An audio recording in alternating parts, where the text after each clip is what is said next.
خير الصحاب أن نرقى جميعا أعالي السحاب ونزرع الحق في كل رحاب لنحصد مولانا روم رحمۃ اللہ علیہ نے ونجل الضباب لنحصد سلطان محمود غزنوی اور ایاز کے 3 واقعات لکھے ہیں، بڑی عجیب کہانیاں لکھی ہیں۔ فرماتے ہیں کہ سلطان محمود ایک نیک بادشاہ تھا، اس کے پاس ایک دیہاتی نوجوان آ گیا، اس کا تعلق دیہات سے تھا، تعلیم بھی نہیں تھی، کچھ ایسی تربیت بھی نہیں تھی، مگر بادشاہ کے دربار میں آ کے جب خدمت پہ لگا تو اس نے اتنی اچھی خدمت کرنی شروع کی کہ تھوڑے دنوں میں بادشاہ کی آنکھوں میں بڑا درجہ پا گیا، بادشاہ نے اپنے مقرب بندوں میں شامل کر لیا۔ اب جو پہلے سے مقربین تھے نا وہ بہت جیلس ہوتے تھے، ہم بڑے خاندانوں والے اور بڑی عقل سمجھ والے، تعلیم والے، ہم بادشاہ کے مشیر تھے، یہ کل کا نوجوان پتہ نہیں کہاں سے آ گیا دیہات سے اٹھ کے کہ بادشاہ کی اس کے اوپر بڑی خاص نظر پڑتی ہے۔ چنانچہ انہوں نے پروگرام بنایا کہ ہم بادشاہ سے موقع ملنے پہ بات کریں گے۔ انہوں نے بات کی کہ بادشاہ سلامت، جو محبت کی نظر اس کی طرف اٹھتی ہے وہ ہمارے اوپر نہیں اٹھتی، حسب میں ہم اچھے، نسب میں ہم اچھے، مال میں ہم اچھے، عقل میں ہم اچھے، لیکن محبت کی نظر اس کو جو مل گئی وہ ہمیں نہیں مل رہی۔ تو بادشاہ نے کہا کہ اچھا میں کسی موقع پہ اس کا جواب دوں گا۔ اب بادشاہ نے کیا کیا کہ ایک پھل منگوایا جو بہت کڑوا تھا، کاشیں بنوائیں اور کاشیں ان سب لوگوں میں تقسیم کر دیں جو اعتراض کرنے والے تھے، اور ایاز بھی وہیں بیٹھا تھا، تو جس جس کو وہ کاش ملی اس نے منہ میں ڈالا، تھو تھو، بادشاہ سلامت بڑا بہت کڑوا، توبہ توبہ بہت کڑوا۔ سب نے اپنے منہ سے وہ پھل نکال دیا اور کہا کہ بادشاہ سلامت یہ بہت کڑوا ہے۔ تو بادشاہ نے جب ایاز کو دیکھا تو وہ مزے سے کھا رہا تھا، تو بادشاہ نے اس سے پوچھا کہ ایاز یہ کاش میٹھی ہے جو اتنے مزے سے کھا رہے ہو؟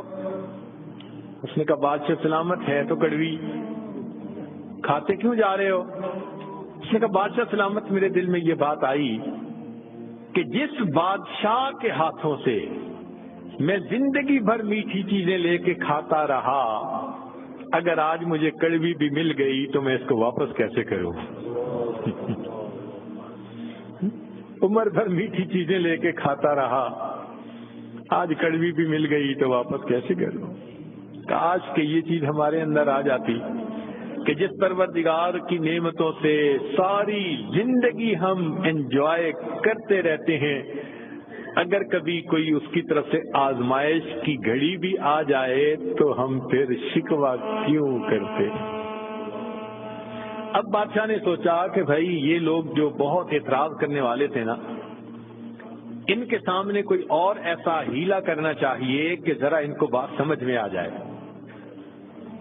تو ایک دن بادشاہ آیا اور اس نے کہا کہ دیکھو بھائی آج میں تم سب کی عقل کا امتحان لوں گا، تمہارا آئی کیو لیول دیکھوں گا کیا ہے،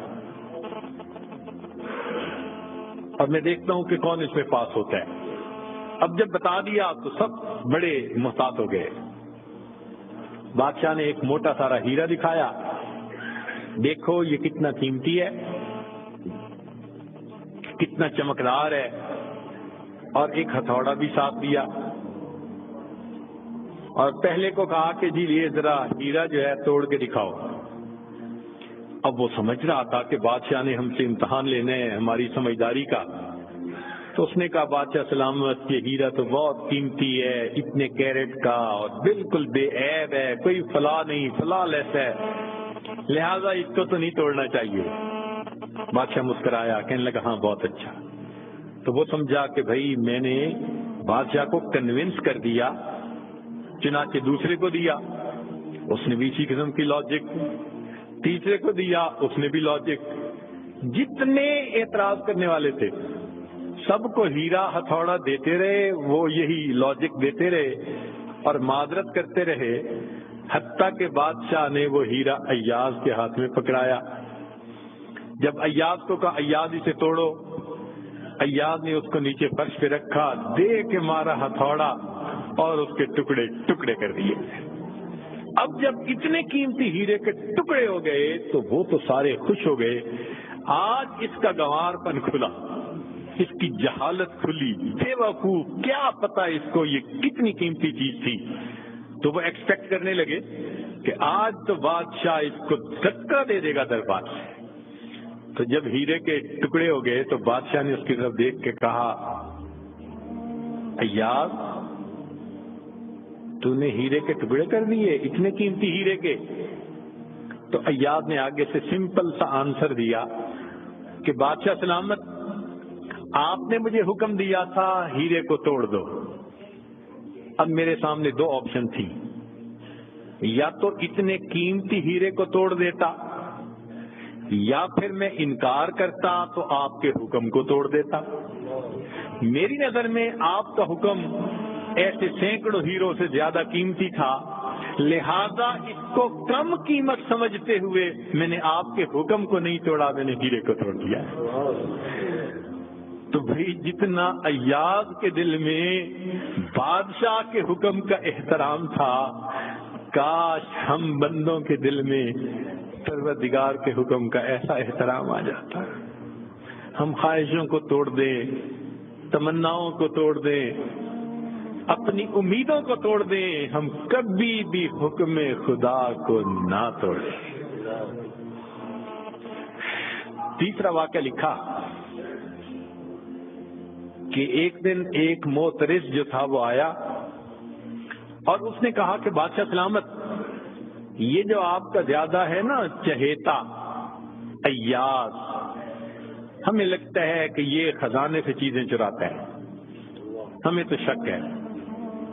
بادشاہ نے پوچھا کیسے ہے؟ اس نے کہا جی ایک جگہ کلوزٹ بنائی ہوئی ہے اس نے، اور یہ صبح و شام اس کلوزٹ کا دروازہ کھولتا ہے اور دیکھتا رہتا ہے اور تالا لگا کے چابی اپنے پاس رکھتا ہے، چابی کسی کے ہاتھ میں نہیں دیتا. تو بادشاہ سلامت، ہمیں تو پکا شک ہے کہ آپ کے خزانے سے اس نے قیمتی چیزیں چرا کے رکھی ہیں اور یہ صبح و شام دیکھتا ہے اس کو. بادشاہ نے اسی وقت ایاز کو بلوا لیا، لوگوں کے سامنے پوچھا ایاز تمہاری کوئی کلوزٹ ہے ایسی؟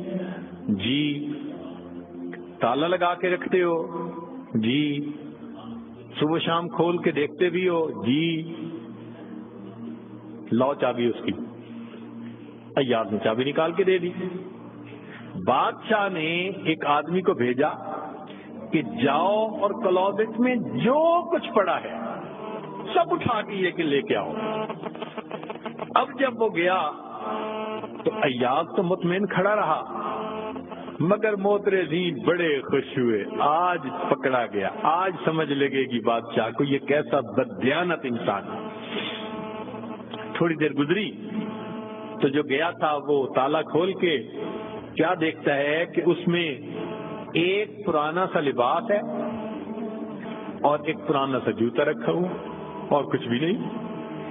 بڑا حیران ہوا، اس کو یہ صبح بھی دیکھتا ہے شام بھی دیکھتا ہے.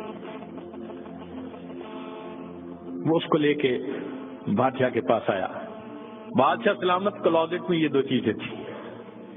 بادشاہ نے کہا ایاز بس یہی کچھ تھا؟ جی یہی تھا.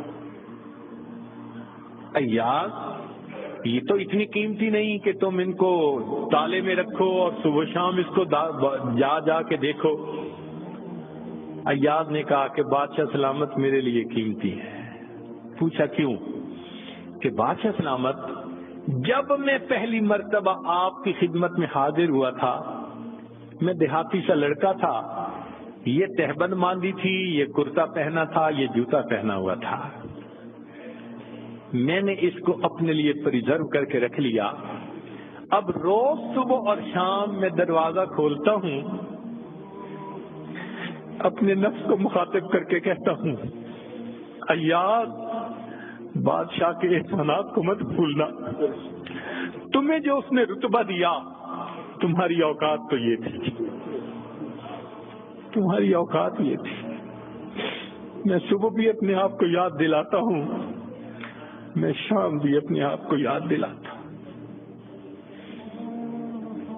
مولانا لکھتے ہیں کاش کہ یہ صفت اللہ ہمیں بھی عطا فرمائے، ہم بھی اپنے ابتدا کو دیکھتے، کیا حال تھا،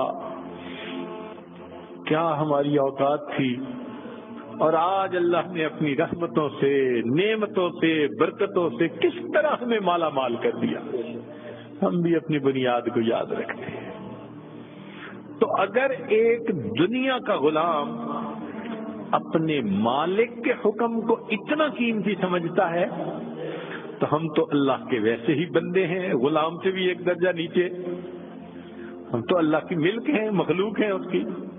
لہذا ہمیں چاہیے کہ اللہ رب العزت کے حکم کی عظمت کو سامنے رکھیں، ہمیشہ خیال رکھیں کہ حکم خدا کبھی بھی ٹوٹنے نہ پائے۔